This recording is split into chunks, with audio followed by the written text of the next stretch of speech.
उष्णकटिबंधीय देशों में तितलियों की प्रजातियां सर्वाधिक संख्या में पाई जाती हैं। तितलियों का तापमान कम तापमान में नहीं रह सकती, तो दोनों सही है, तितलियां कम तापमान में नहीं रह सकती, इसीलिए ध्रुवों के आसपास तितलियां नहीं पाई जाती। भारत सरकार सीबकतोन की खेती को प्रोत्साहित कर रही है। इस पादप का महत्व तो हमने पढ़ चुके हैं। सीबकतोन कहाँ पाया जाता है? लद्दाख में पाया जाता है। यह और इसका महत्व क्यों है? यह मृदा क्षरण के नियंत्रण में सहायक है और मरुस्थलीकरण को रोकता है। इसमें पोषकीय मान होता है। यह उच्च तुंगता वाले ठंडे क्षेत्रों में जीवित रहने के लिए भली भांति अनुकूलित होता है। भारत में लेहबेरी के नाम से लोकप्रिय एक पर्णपाती झाड़ी है सीबकथोर्न। पिछले 10 वर्षों में गिद्धों की संख्या में एकाएक गिरावट आई है। इसके लिए उत्तरदायी कारक एक साधारण सी दर्द निवारक दवा है, जिसका उपयोग किसानों द्वारा पशुओं के लिए दर्द निवारक के रूप में बुखार के इलाज में किया जाता है। दर्द निवारक दवा क्या है? Diclofenac sodium. हालांकि इस दवा पर रोक लगा दी गई है। भारत में गिद्धों की कमी का अत्यधिक प्रमुख कारण क्या है? जानवरों को दर्द निवारक डिक्लोफेनिक सोडियम देना। कुछ वर्ष पहले गिद्ध भारतीय देहातों में आमतौर से दिखाई देते थे, लेकिन आजकल कभी कभार ही नजर आते हैं। इस स्थिति के लिए उत्तरदायी कारण क्या है? गो पशु मालिकों द्वारा रुग्ण पशुओं के उपचार हेतु प्रयुक्त एक औषधि डिक्लोफेनिक सोडियम। मॉरिशस में एक वृक्ष प्रजाति प्रजनन में असफल रही, क्योंकि एक फल खाने वाला पक्षी विलुप्त हो गया। उस पक्षी का नाम था डोडो पक्षी। मॉरिशस में टम्बला कोक, जिसे डोडो वृक्ष के नाम से भी जाना जाता है, प्रजनन में असफल रहा। क्यों रहा? क्योंकि एक पक्षी विलुप्त हो गया। कौन सा? डोडो पक्षी। भारतीय वन्यजीव के संदर्भ में उड्डयन वल्गुल फ्लाइंग फॉक्स है चमगादड़। Greater Indian fruit bat. Greater Indian fruit bat के नाम से किसे जाना जाता है? इंडियन फ्लाइंग फॉक्स को। चमगादड़ ड्यूगोंग नामक समुद्री जीव, जो कि विलोपन की कगार पर है, एक है स्तनधारी मैमल है। प्रोसिपिस जूलीफ्लोरा नामक पादप जिस क्षेत्र में उगता है, वहां की जैव विविधता को कम करने लगता है। इसलिए ये कैसा पादप हो गया? जैव आतंकी, क्योंकि वहां की जैव विविधता को कम कर देता है, आसपास के पोषण को सोख लेता है। भारत में पाए जाने वाला स्तनधारी ड्यूगोंग के संदर्भ में सही है। एक शाकाहारी जानवर है, बिल्कुल। वन्य जीव संरक्षण अधिनियम 1972 की अनुसूची 1 के अधीन विधिक संरक्षण प्राप्त है। और किसे अनुसूची 1 के अधीन विधिक संरक्षण प्राप्त है? तो टाइगर को। भारत में जैव विविधता के संदर्भ में Ceylon frogmouth, coppersmith barbet, grey chinned minivet, white throated redstart क्या है? ये सब पक्षी की प्रजातियां हैं। एक समुद्री स्तनधारी है और घास खाने की इनकी आदत के कारण इन्हें समुद्री गाय सी काऊ भी कहते हैं, ड्यूगोंग को। नीले मीन पक्षी वाले माहिशीर मछली पाई जाती है कावेरी नदी में। मोर भाव रस्ती चत्तीदार बिल्ली कहाँ पाई जाती है? पूर्वी घाट भारत में और श्रीलंका में। इरावदी डॉल्फिन IUCN की रेड लिस्ट कहाँ मिलती है? बंगाल की खाड़ी में पाई जाती है इरावदी डॉल्फिन। जिन 3 मानकों के आधार पर पश्चिमी घाट श्रीलंका इंडो बर्मा क्षेत्रों को जैव विविधता के प्रखर स्थल हॉटस्पॉट के रूप में मान्यता प्राप्त हुई है, वो कौन कौन से हैं? जाति बहुतायतता, स्थानिकता और आशंका गूढ़। वर्ल्ड लाइफ इंटरनेशनल नामक संगठन के संदर्भ में सही कथन है। यह संरक्षण संगठनों की विश्वव्यापी भागीदारी है। यह महत्वपूर्ण पक्षी एवं जैव विविधता क्षेत्र important world and biodiversity areas के रूप में ज्ञात निर्दिष्ट स्थलों की पहचान करता है। जैव विविधता हॉटस्पॉट की संकल्पना दी गई थी ब्रिटिश पर्यावरणविद नॉर्मन मायर्स द्वारा। जैव सुरक्षा पर कार्टेजोना प्रोटोकॉल के पक्षकारों की प्रथम बैठक 23 से 27 फरवरी 2004 के मध्य कहाँ संपन्न हुई थी? तो मलेशिया की राजधानी कुआलालंपुर में संपन्न हुई। भारत में जैव सुरक्षा प्रोटोकॉल पर समझौते पर कब हस्ताक्षर किए थे? तो 23 जनवरी 2001। जैव सुरक्षा प्रोटोकॉल किससे संबंधित है? आनुवंशिक रूपांतरित जीवों से। जैव सुरक्षा उपसंधि जैव विविधता पर समझौते का सदस्य नहीं है। यूएसए जैव सुरक्षा प्रोटोकॉल का सदस्य नहीं है। जैव सुरक्षा बायोसेफ्टी का कार्टेजाना प्रोटोकॉल का क्रियान्वयन करता है। पर्यावरण एवं वन मंत्रालय। बलुई और लवणीय क्षेत्र एक भारतीय पशु जाति का प्राकृतिक आवास क्षेत्र है। उस क्षेत्र में उस पशु का कोई परवच्छी नहीं है, किंतु आवास ध्वंस होने के कारण उसका अस्तित्व खतरे में है। तो ये पशु कौन है? भारतीय वन्य गधा। अब ये क्वेश्चन कैसे चेंज होके आ जाएगा कि भारतीय वन्य गधा कहाँ पाया जाता है? तो बलुई और लवणीय क्षेत्रों में। अगले की ओर बढ़ते हैं। जैव विविधता पर संयुक्त राष्ट्र सम्मेलन के दलों का 10वां सम्मेलन कहाँ आयोजित किया गया? तो नागोया में। जैव विविधता पर संयुक्त राष्ट्र दलों का 11वां सम्मेलन COP11 8 से 19 अक्टूबर 2012 कहाँ आयोजित किया गया था? हैदराबाद में। जैव विविधता पर संयुक्त राष्ट्र के दलों का 14वीं बैठक COP14 कहाँ 2018 में कहाँ आयोजित की गई थी? शर्म अल शेख मिस्र में। और COP28 दुबई UAE में आयोजित की गई है, जो कि 2024 की बैठक थी। 15 से 17 फरवरी 2020 के मध्य CMS COP13 का आयोजन गांधीनगर भारत में हुआ था। और 2024 में 12 से 17 फरवरी CMS COP14 का आयोजन कहाँ हुआ था? समरकंद उज्बेकिस्तान में। UNIDD+ प्रोग्राम की समुचित अभिकल्पना और प्रभावी क्रियान्वयन महत्वपूर्ण रूप से योगदान दे सकते हैं जैव विविधता का संरक्षण करने में, वन्य पारिस्थितिकी की समुत्थानशीलता में तथा गरीबी कम करने में। दो महत्वपूर्ण नदियां जिनमें से एक का स्रोत झारखंड में है और जो उड़ीसा में दूसरे नाम से जानी जाती है, दूसरी जिसका स्रोत उड़ीसा में है, समुद्र में प्रवाह करने से पूर्व एक ऐसे स्थान पर संगम करती है जो बंगाल की खाड़ी से कुछ ही दूर है। यह वन्यजीव तथा जैव विविधता का प्रमुख स्थल है और सुरक्षित क्षेत्र है। तो किसके बारे में बात हो रही है? भितरकनिका। कहाँ पे है? झारखंड में। प्रकृति एवं प्राकृतिक संसाधनों के संरक्षण के लिए IUCN तथा देखो, प्रकृति और प्राकृतिक संसाधनों के संरक्षण के लिए कौन सी अंतर्राष्ट्रीय संस्था है? IUCN। वन्य प्राणी जात और वनस्पति जात की संकटापन्न स्पीसीज के अंतर्राष्ट्रीय व्यापार पर कन्वेंशन के लिए कौन सी संस्था है? साइट्स। पूरा नाम क्या है इसका? Convention on international trade and endangered species of wild flora and flora के संदर्भ में सही है। IUCN प्राकृतिक पर्यावरण के बेहतर प्रबंधन के लिए विश्व भर में हजारों क्षेत्र परियोजना चलाता है। साइट्स उन राज्यों पर वैध रूप से आबद्ध कर है, याद रखना ये आबद्ध कर है, जो मतलब बाध्यकारी है, जो इसमें शामिल हुए हैं, लेकिन यह कन्वेंशन राष्ट्रीय विधियों का स्थान नहीं लेता है। IUCN एक अंतर्राष्ट्रीय संगठन है जो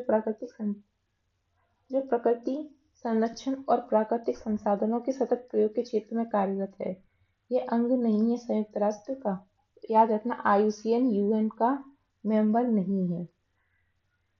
TEB the economics of ecosystem and biodiversity पारितंत्र एवं जैव विविधता का अर्थतंत्र नामक पहल के संदर्भ में सही है। यह एक विश्वव्यापी पहल है जो जैव विविधता के आर्थिक लाभों के प्रति ध्यान आकर्षित करने पर केंद्रित है। यह एक ऐसा उपागम प्रस्तुत करता है जो पारितंत्रों और जैव विविधता के मूल्यों की पहचान, निर्देशन, अभिग्रहण में निर्णयकर्ताओं की सहायता कर सकता है।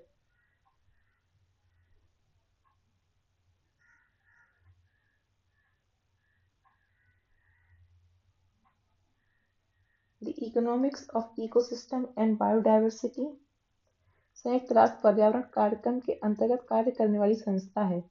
इसका कार्यालय कहाँ है? जेनेवा, स्विट्जरलैंड में। सिंध पूंछी बानर मकाक अपने प्राकृतिक आवास में पाया जाता है तमिलनाडु, केरल और कर्नाटक में। भारत में प्राकृतिक रूप से पाए जाते हैं काली गर्दन वाला सारस, कृष्णग्रीव सारस, उड़न गिलहरी, कंदली और हिमतेंदुआ। चीतों को भारत में विलुप्त घोषित कर दिया गया था 1952 में। समुद्र तल से 3000 से 4500 मीटर की ऊंचाई पर पाया जाता है हिमतेंदुआ। लद्दाख केंद्र शासित प्रदेश का राजकीय पक्षी काली गर्दन वाला सारस। शीत निष्क्रियता की परिघटना का परीक्षण किया जाता है चमगादड़ में, भालू, कृंतक रोडेंट में। समशीतोष्ण, टेम्परेट और शीत प्रधान देशों में रहने वाले जीवों की उस निष्क्रिय और अवसन्न अवस्था को जिसमें वे वहाँ के अनेक प्राणी जाड़े की ऋतु बिताते हैं कहते हैं शीत निष्क्रियता। गिलहरियां, छछूंदर, चूहे, मूषक आदि स्तनधारी पाए जाते हैं कृंतक रोडेंट गण में। उच्चतर अक्षांशों की तुलना में जैव विविधता सामान्यतः अधिक होती है निम्नतर अक्षांशों में। पर्वतीय प्रवणताओं ग्रेडियंट्स में उच्चतर उन्तांशों की तुलना में जैव विविधता सामान्यतः अधिक होती है निम्नतर उन्तांशों में। मतलब भूमध्य रेखा के आसपास जैव विविधता अधिक पाई जाती है और जैसे जैसे ध्रुवों के पास जाते हैं जैव विविधता में कमी आती जाती है। अंडमान एवं निकोबार के समुद्री जंतुओं में dugong, dolphin, whale, salt water समुद्री कछुआ, समुद्री सांप आदि सामान्य रूप से बहुतायत में पाए जाते हैं। विशाल हिमालय श्रृंखला में पाए जाते हैं श्रू एवं तैतीर। भारत में उत्तर पूर्व के सघन वनों में रहता है स्लो लोरिस। वृक्षों पर रहने वाले वह स्तनधारी जिसका जूलॉजिकल नाम एलुरस फलंगेस है। Red panda. भारत में रेड पांडा प्राकृतिक रूप से पाया जाता है उत्तर पूर्वी भारत के उप हिमालयी क्षेत्रों में। यह ज्ञान के विकास और संग्रहण के लिए तथा व्यवहारिक अनुभव का बेहतर नीतियों हेतु पक्ष समर्थन करने के लिए क्षेत्रीय स्तर पर कार्य करता है वेटलैंड इंटरनेशनल।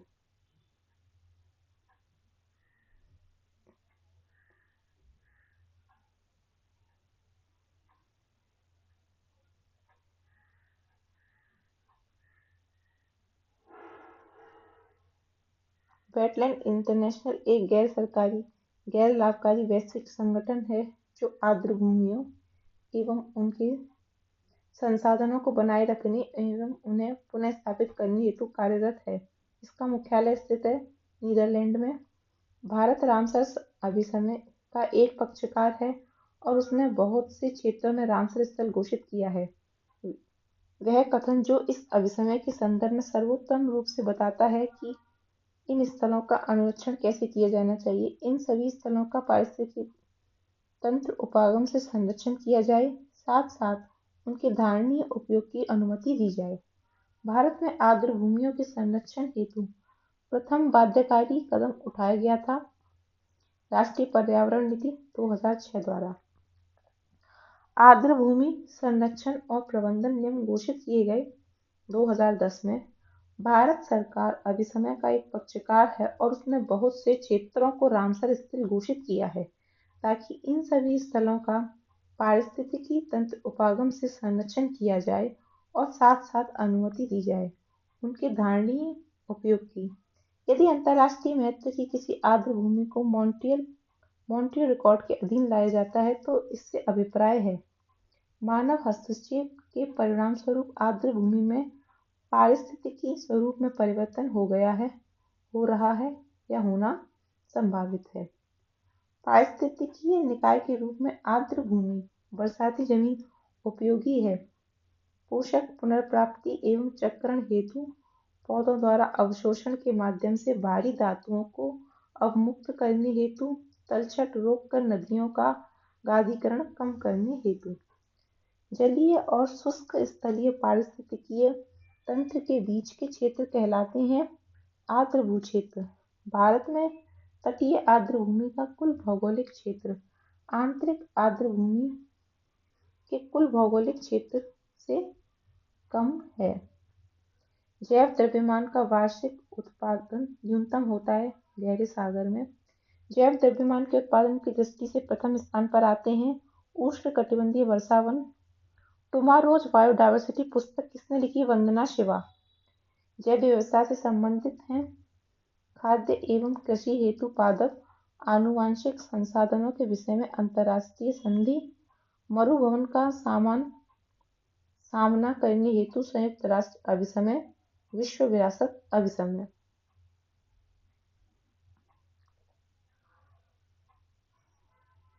अगले की तरफ बढ़ते हैं। हरित गृह प्रभाव एवं जलवायु परिवर्तन। वर्ष 1997 में विश्व पर्यावरण सम्मेलन आयोजित किया गया था, क्योटो। तो वहीं से क्या आया? Kyoto protocol. जलवायु परिवर्तन पर संयुक्त राष्ट्र संघ का कन्वेंशन ढांचा संबंधित है। ग्रीन हाउस गैसों के उत्सर्जन में कमी से यूरोपीय संघ EU द्वारा विकासशील देशों के साथ वार्तालाप एवं सहयोग से वर्ष 2007 में स्थापित की गई भूमंडलीय जलवायु परिवर्तन संधि। ये लक्ष्याधीन विकासशील देशों को उनकी विकास नीतियों और बजटों में जलवायु परिवर्तन के एकीकरण हेतु प्रदान करती है तकनीकी एवं वित्तीय सहायता। भारत में जलवायु परिवर्तन से सामाजिक तनाव में हो रही है वृद्धि हो रही है। जलवायु परिवर्तन से कभी सूखा पड़ जाता है, कभी बारिश बहुत ज्यादा हो जाती है, जिससे फसल खराब हो जाती है। भारत की चरम दशा की बारंबारता और तीव्रता से खाद्य सुरक्षा पर कैसा प्रभाव पड़ेगा? नकारात्मक। वायुमंडल के प्राकृतिक संतुलन के लिए कार्बन डाइऑक्साइड की उपयुक्त सांद्रता है 0.03%।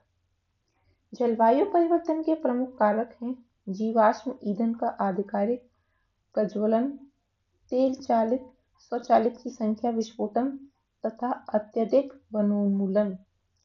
कार्बन डाइऑक्साइड के मानवोद्वी उत्सर्जनों के कारण आसन्न भूमंडलीय तापन के न्यूनीकरण के संदर्भ में कार्बन प्रच्छादन हेतु संभावित स्थान हो सकते हैं परित्यक्त और गैर लाभकारी कोयला संस्तर, तेल एवं गैस भंडार, निषेध एवं भूमिगत गंभीर लवणीय शैल समूह। झारखंड राज्य में जलवायु केंद्र स्थापित किया गया है UNDP के सहयोग से। कहाँ स्थापित किया गया जलवायु केंद्र? ऐसे क्वेश्चन बन के आ सकता है, तो झारखंड में। जलवायु परिवर्तन पर झारखंड कार्य योजना प्रकाशित हुई वर्ष 2013-14 में। झारखंड जलवायु कार्य योजना 2014 के सबसे संवेदनशील जिला है सरायकेला खारसवां। जलवायु परिवर्तन का कारण है ग्रीन हाउस गैसें, आयोजन परत का क्षरण तथा प्रदूषण। जीवाश्म ईंधन के जलने से वायुमंडल में ग्रीन हाउस गैसों में वृद्धि तथा ओजोन परत का अवक्षय प्रमुख कारण है जलवायु परिवर्तन का। आगे बढ़ते हैं।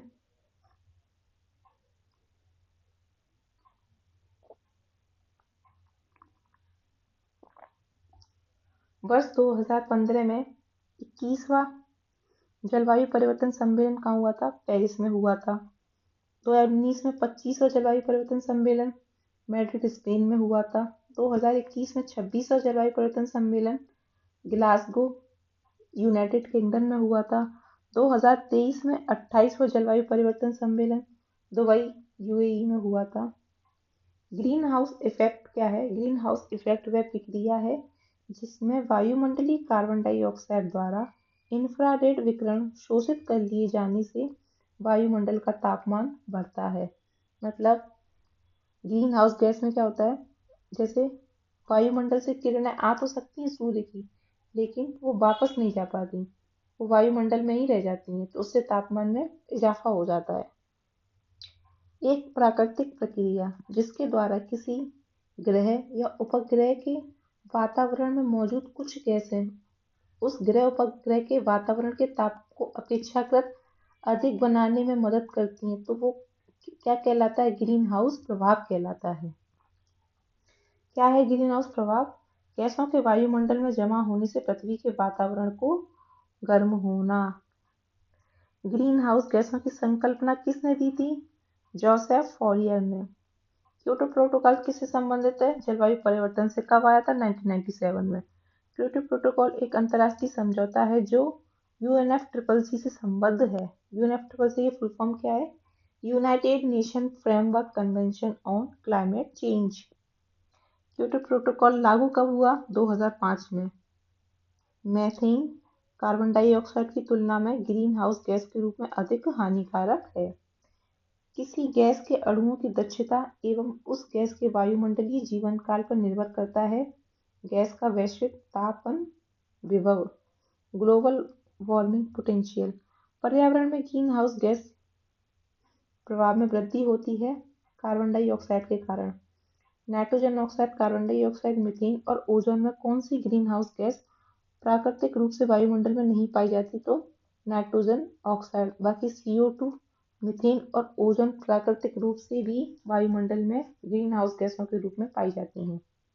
वायुमंडल में उपस्थित वह गैस हैं जो तापीय अवरक्त विकिरण की रेंज के अंतर्गत विकिरणों का अवशोषण एवं उत्सर्जन करती हैं, ग्रीन हाउस गैस है। ऑक्सीजन, कार्बन डाइऑक्साइड, क्लोरोफ्लोरोकार्बन तथा मीथेन में ग्रीन हाउस गैस नहीं है, तो ऑक्सीजन ग्रीन हाउस गैस नहीं है क्योंकि ये वायुमंडल का तापमान नहीं बढ़ाती है। गैस समूह जो ग्रीन हाउस प्रभाव में योगदान देती हैं, जल वाष्प, कार्बन डाइऑक्साइड तथा मीथेन। वायुमंडल के अंदर मीथेन 1 या 2 दशक में ऑक्सीकृत हो जाती है CO2 में। ग्रीन हाउस गैसों के मुख्य घटक हैं CO2, जल वाष्प, नाइट्रस ऑक्साइड, मीथेन और ओजोन। प्राकृतिक रूप से पाई जाने वाली ग्रीन हाउस गैस जो सर्वाधिक ग्रीन हाउस इफेक्ट करती है वो है जल वाष्प।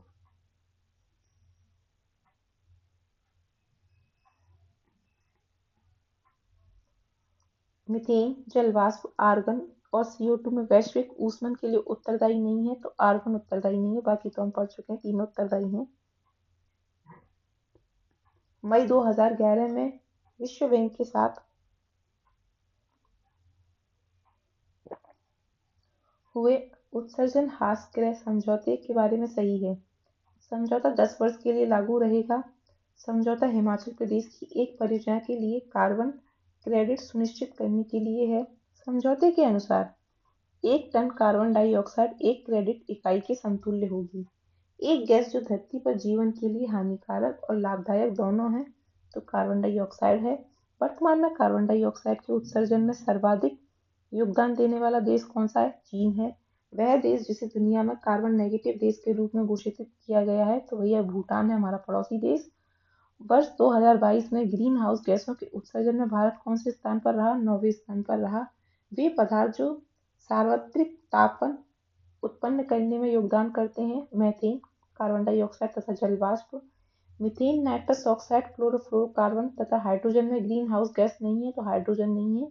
Carbon dioxide, methane, nitrous oxide तथा नाइट्रोजन में हरित गृह गैस नहीं है, तो कौन सी नहीं है? तो नाइट्रोजन नहीं है। नाइट्रस ऑक्साइड, मीथेन, CO2 के बारे में हम पढ़ चुके हैं already.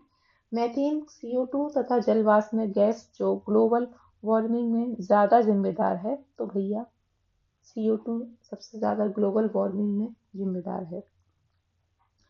Carbon dioxide gas global warming के लिए सबसे ज्यादा जिम्मेदार है क्योंकि वायुमंडल में इसकी सांद्रता अन्य ग्रीन हाउस गैसों की तुलना में बहुत अधिक है। ग्लोबल वार्मिंग के परिणाम स्वरूप हिमनदी द्रवित होने लगती हैं, समय से पूर्व आम में बौरे आने लगते हैं और स्वास्थ्य पर बुरा प्रभाव पड़ता है, यानी कुप्रभाव पड़ता है स्वास्थ्य पर। वैश्विक ताप के असर को इंगित करता है हिमानी का पिघलना, सागरीय तल में उत्थान, मौसमी दशाओं में परिवर्तन और ग्लोबल तापमान में वृद्धि। वैश्विक ताप वृद्धि का प्रभाव है समुद्र जल स्तर का बढ़ना, हिमनदी का पिघलना, बीमारियों का फैलना, प्रवाल भित्ति का विरंजन। भूमंडलीय ऊष्मन की आशंका वायुमंडल में जिसकी बढ़ती हुई सांद्रता के कारण बढ़ रही है, वह है कार्बन डाइऑक्साइड के कारण भूमंडलीय ऊष्मन बढ़ रहा है। एक सर्वाधिक भंगुर पारिस्थितिकी तंत्र है जो वैश्विक तापन द्वारा सबसे पहले प्रभावित होगा, आर्कटिक एवं ग्रीनलैंड हिमसागर। वायु में कार्बन डाइऑक्साइड की बढ़ती हुई मात्रा से वायुमंडल का तापमान धीरे धीरे बढ़ रहा है क्योंकि कार्बन डाइऑक्साइड सौर विकिरण के अवरक्त अंश को अवशोषित करती है। हरित गृह प्रभाव करता है वैश्विक तापमान में वृद्धि। वैश्विक ऊष्मन के फलस्वरूप जिसकी बारंबारता में एवं प्रचंडता बढ़ी है, चक्रवात, तूफान तथा बवंडर, ये सब बढ़ रहे हैं। क्यों? क्योंकि वैश्विक तापन बढ़ रहा है। वैश्विक तापन क्यों बढ़ रहा है? कार्बन डाइऑक्साइड की वजह से बढ़ रहा है। गैस जो धान के खेतों से उत्सर्जित होती है और भूमि के तापमान में वृद्धि करती है, मीथेन। मीथेन जल के अणुओं के साथ से घिरकर निम्न ताप तथा उच्च दाब पर क्रिस्टलीय संरचना के रूप में बर्फ के समान जम जाती है, जिसे कहते हैं मीथेन हाइड्रेट। मीथेन हाइड्रेट के विशाल निक्षेप पाए गए हैं उत्तरी ध्रुवीय टुंड्रा और समुद्र अधस्थल में। मीथेन उत्सर्जित कहाँ से होती है? धान के खेतों से, दीमक की बोम्बी से। प्रमुख ग्रीन हाउस गैस मीथेन के स्रोत हैं धान के खेत, कोयले की खान, पालतू पशु, दीमक की बोम्बी और आर्द्र भूमि। मीथेन उत्सर्जक के प्राकृतिक स्रोत हैं आर्द्र भूमि, समुद्र, हाइड्रेट्स। मीथेन मानक की क्रिया जो जलवायु से सर्वाधिक प्रभावित होती है, कृषि। जुगाली करने वाले पशुओं से जिस प्रमुख ग्रीन हाउस गैस का निस्सरण होता है वह कौन सी है? मीथेन है। मैथेन CH4 गैस को क्या कहते हैं? मार्स गैस भी कहते हैं। यह एक आंदोलन है जिसमें प्रतिभागी प्रतिवर्ष एक निश्चित दिन 1 घंटे के लिए बिजली बंद कर देते हैं। यह जलवायु परिवर्तन और पृथ्वी को बचाने के लिए आवश्यकता के बारे में जागरूकता लाने वाला आंदोलन है। क्या कहते हैं इसको? पृथ्वी काल, अर्थ आवर।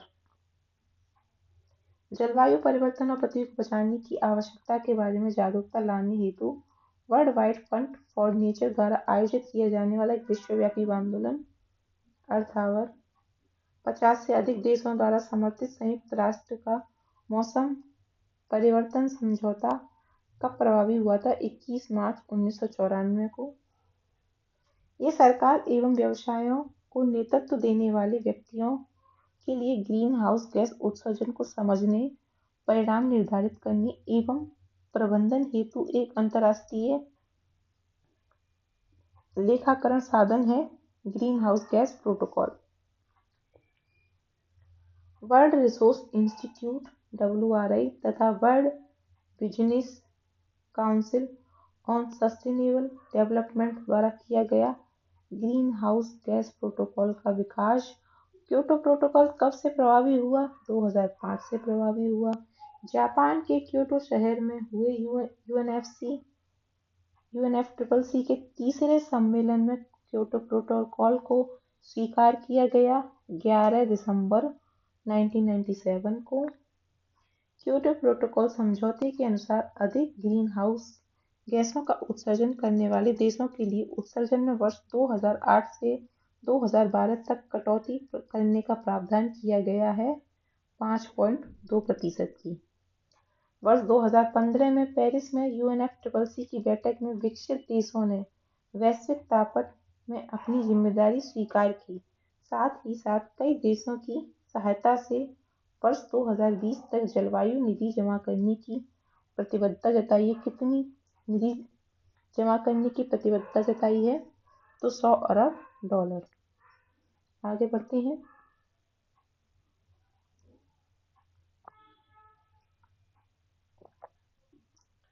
विश्व के तापमानों पर आंकड़े इकट्ठा करने के लिए वैश्विक वायुमंडल चौकसी स्टेशन स्थापित किया गया है अल्जीरिया में, ब्राजील में और कीनिया में। CDM के लिए सत्य नहीं है। यह विकसित देशों को विकासशील देशों की परियोजना में पूंजी लगाने का निषेध करता है। निषेध नहीं करता बल्कि उनसे कहता है। CDM का फुल फॉर्म क्या है? Clean development mechanism. Global warming में कमी के लिए हरित गृह गैस उत्सर्जन को नियंत्रण करने की प्रणाली है जो सामने आई थी क्योटो प्रोटोकॉल के तहत। CO2 उत्सर्जन एवं भूमंडलीय तापन के संदर्भ में UNFCCC के अंतर्गत उस बाजार संचालित युक्ति का नाम जो विकासशील देशों को विकसित देशों से निधियां प्रोत्साहन उपलब्ध कराती हैं ताकि वे अच्छी प्रौद्योगिकियां अपनाकर ग्रीन हाउस गैस उत्सर्जन कम कर सकें। तो स्वच्छ विकास युक्ति CDM। ग्रामीण सड़क निर्माण में पर्यावरणीय दीर्घोपयोगिता को सुनिश्चित करने एवं कार्बन पदचिह्न को घटाने के लिए प्रयोग होता है ताम्र स्लैग, शीत मिश्रित एस्फॉल्ट और जियो टेक्सटाइल्स। कार्बन क्रेडिट्स के बारे में CDM है। क्योटो नवाचार युक्तियों में से एक, NX1 के विकसित देश गैर NX1 देशों में CDM परियोजनाएं क्रियान्वित कर सकते हैं। कार्बन क्रेडिट के द्वारा CDM के अंतर्गत कार्यान्वित होने वाली परियोजनाएं NX1 के देशों द्वारा कार्यान्वित की जाती हैं, परंतु इन परियोजनाओं को गैर NX1 विकासशील देशों में किया जाता है क्रियान्वित। UNFCCC के क्योटो प्रोटोकॉल की धारा 22 के अंतर्गत वर्णित है CDM clean development mechanism. 1 ton carbon dioxide की मात्रा को घटाने से प्राप्त होती है 1 CER यूनिट।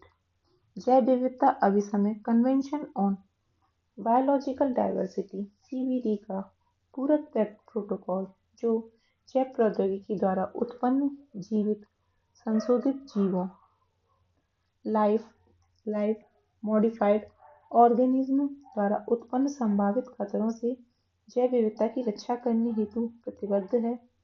कार्टेजेना प्रोटोकॉल आनुवंशिक संसाधनों को प्राप्त करने एवं उनसे मिले लाभों के समुचित एवं निष्पक्ष बंटवारे से संबंधित है। Nagoya protocol. प्रथम विश्व जलवायु सम्मेलन कब हुआ था? 1979 में। प्रथम पृथ्वी शिखर सम्मेलन एजेंडा 21 आया। पृथ्वी शिखर सम्मेलन +5 1997 में हुआ था। जलवायु परिवर्तन पर संयुक्त राष्ट्र सम्मेलन COP21 कहाँ आयोजित हुआ था? पेरिस में। COP25 मैड्रिड स्पेन में। COP26 ग्लासगो UK में और COP28 अभी आयोजित हुआ है दुबई UAE में। COP26 में प्रधानमंत्री नरेंद्र मोदी द्वारा चर्चा की गई थी पंचामृत की। अगले की तरफ बढ़ते हैं।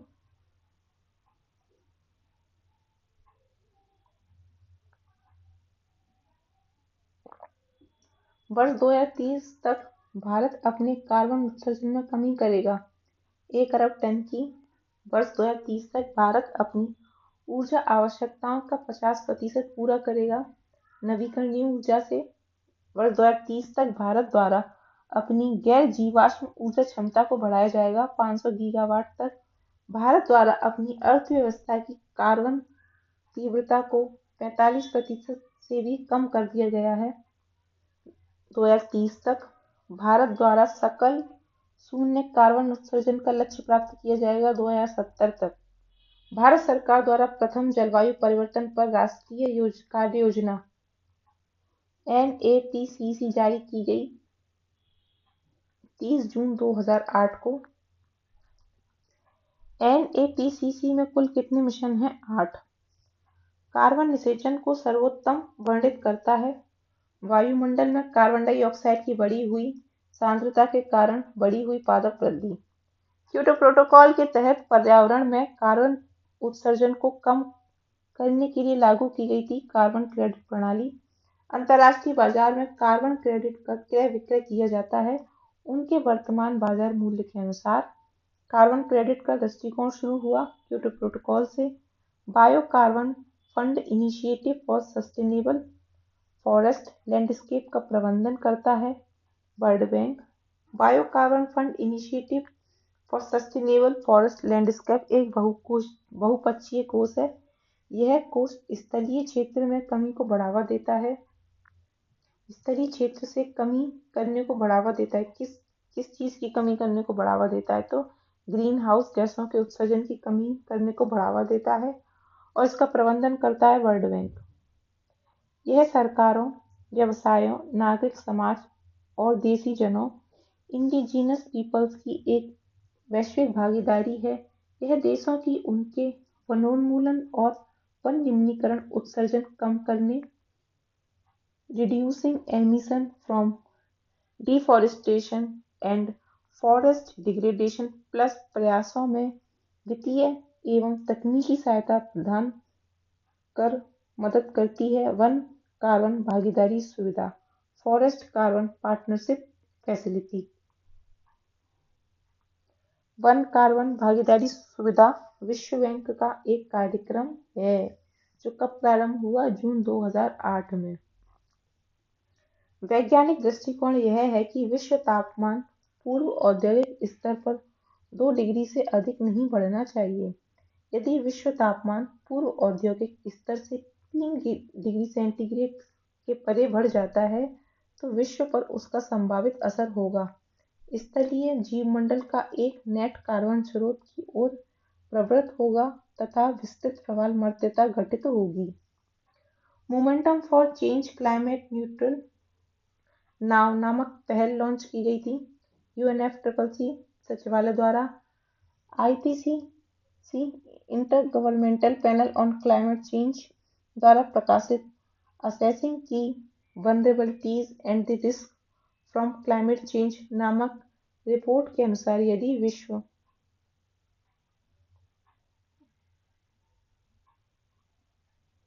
तापमान पूर्व औद्योगिक स्तर से 2 डिग्री सेंटीग्रेड बढ़ जाता है तो पृथ्वी की पारिस्थितिकी तंत्र का रूपांतरण हो जाएगा 1/6 भाग का।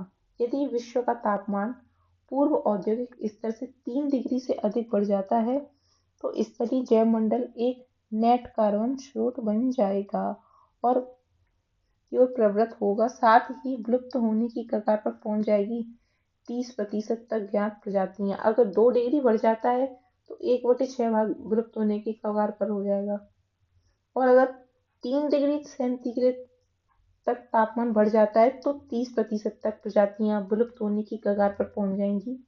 1900 ईस्वी के बाद पृथ्वी के औसत तापमान में वृद्धि देखी गई 1.8 डिग्री फ़ारेनहाइट की। मानव गतिविधियों को प्रत्यक्ष एवं अप्रत्यक्ष आंदोलन प्रदान करने में उत्पन्न ग्रीन हाउस गैसों की कुल मात्रा को कहते हैं कार्बन पदचिह्न। यूनेप द्वारा समर्थित कॉमन कार्बन मैट्रिक को विकसित किया गया है संपूर्ण विश्व में निर्माण कार्यों के कार्बन पदचिह्न का आकलन करने के लिए। हाल के वर्षों में मानव गतिविधियों के कारण वायुमंडल में कार्बन डाइऑक्साइड की सांद्रता में बढ़ोतरी हुई है, किंतु उसमें से बहुत सी वायुमंडल के निचले भाग में नहीं रहती क्योंकि समुद्रों में पादप प्लवक प्रकाश संश्लेषण कर लेते हैं। यदि किसी महासागर का पादप प्लवक किसी कारण से पूर्णतः नष्ट हो जाए तो इसका प्रभाव होगा कार्बन सिंक के रूप में महासागर पर प्रतिकूल प्रभाव पड़ेगा एवं महासागर की खाद्य श्रृंखला पर प्रतिकूल प्रभाव पड़ेगा। जलवायु परिवर्तन के खगोलीय सिद्धांतों से संबंधित है पृथ्वी की कक्षा की उत्केंद्रता, अंडाकार कक्षीय मार्ग, पृथ्वी की घूर्णन अक्ष की तिर्यकता यानी झुकाव और विषुव आयन, पृथ्वी की सूर्य से उपसौर या अपसौर की स्थिति। जलवायु परिवर्तन से संबंधित सिद्धांत दिए जो कि पृथ्वी की लंबी अवधि के कक्षीय स्थिति से संबंधित है। मिलूटिन मिलानकोविच ने पृथ्वी का धुरी पर अवस्था बदलना जलवायु परिवर्तन के लिए एक कारक है। ये कथन है मिलूटिन मिलानकोविच का। जलवायु परिवर्तन का क्रायोजेनिक संकेतक प्राप्त किया जाता है आइस कोर से। किसी ग्लेशियर या बर्फ की चादर को छेदकर प्राप्त किया गया एक बेलनाकार नमूना है आइस कोर हिमतत्व। भारत की जलवायु परिवर्तन पर प्रथम राष्ट्रीय क्रिया योजना प्रकाशित हुई वर्ष 2008 में। भारत सरकार की जलवायु कार्य योजना क्लाइमेट एक्शन प्लान के 8 मिशन में सम्मिलित नहीं है आणविक ऊर्जा। ग्लोबलीय ताप वृद्धि की सबसे महत्वपूर्ण परिणाम यह है कि इसमें ध्रुवीय बर्फ की टोकरियों के पिघलने के बाद वृद्धि होती है समुद्र की सतह में।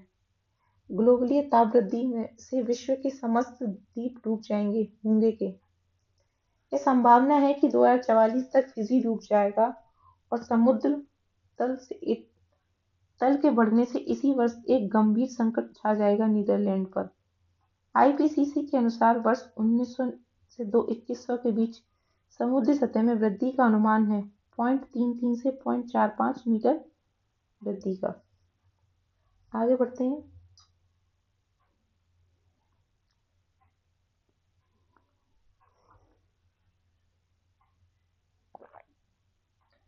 मैनचेस्टर विश्वविद्यालय के वैज्ञानिकों ने हाल में भू अभियंत्रण द्वारा पैसिफिक महासागर के ऊपर चमकीले बादल उत्पन्न कर ग्लोबल वार्मिंग के बढ़ने पर रोक लगाने का सुझाव दिया। इसकी पूर्ति के लिए वातावरण में छिड़का जाता है समुद्री जल। जुलाई 2018 में सफर फुल फॉर्म क्या सफर की वायु गुणवत्ता एवं मौसम पूर्वानुमान प्रणाली का उद्घाटन किया गया डॉक्टर हर्षवर्धन द्वारा। वैश्विक जलवायु परिवर्तन के संदर्भ में जो पद्धतियां मृदा में कार्बन प्रच्छादन संग्रहण में सहायक हैं वो क्या है? समोच्च बांध, अनुपत सस्यन या शून्य जुताई। इनके द्वारा शून्य जुताई के द्वारा क्या होता है, अगर जुताई नहीं की जाती है तो जमीन से कार्बन बाहर नहीं आता एयर के रूप में।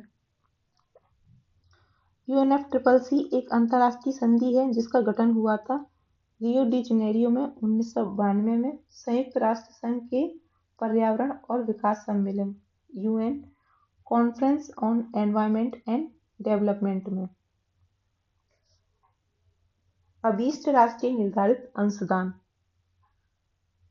पद को कभी कभी समाचार पत्रों में जिस संदर्भ में देखा जाता है वह है जलवायु परिवर्तन का सामना करने के लिए विश्व के देशों द्वारा बनाई गई कार्य योजना INDC।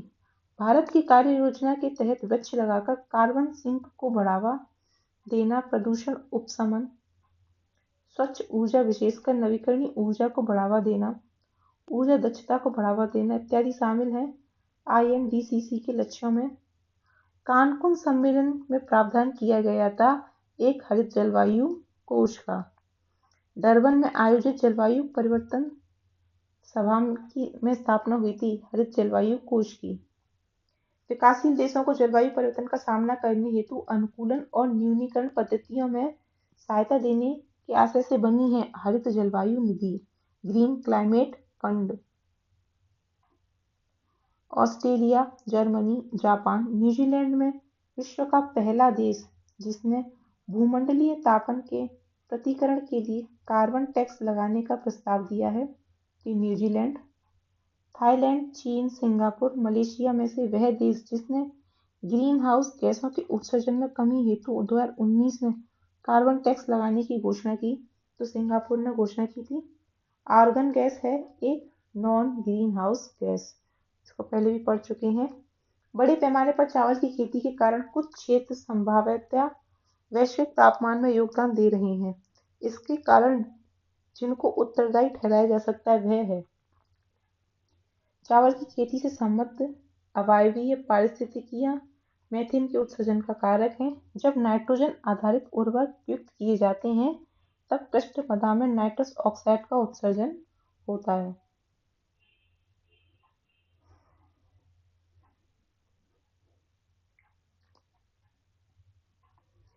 Asia Pacific economic corporation के संबंध में सही है। वे विश्व की कुल ऊर्जा उपयोग के लगभग 60% ऊर्जा का उपयोग करते हैं।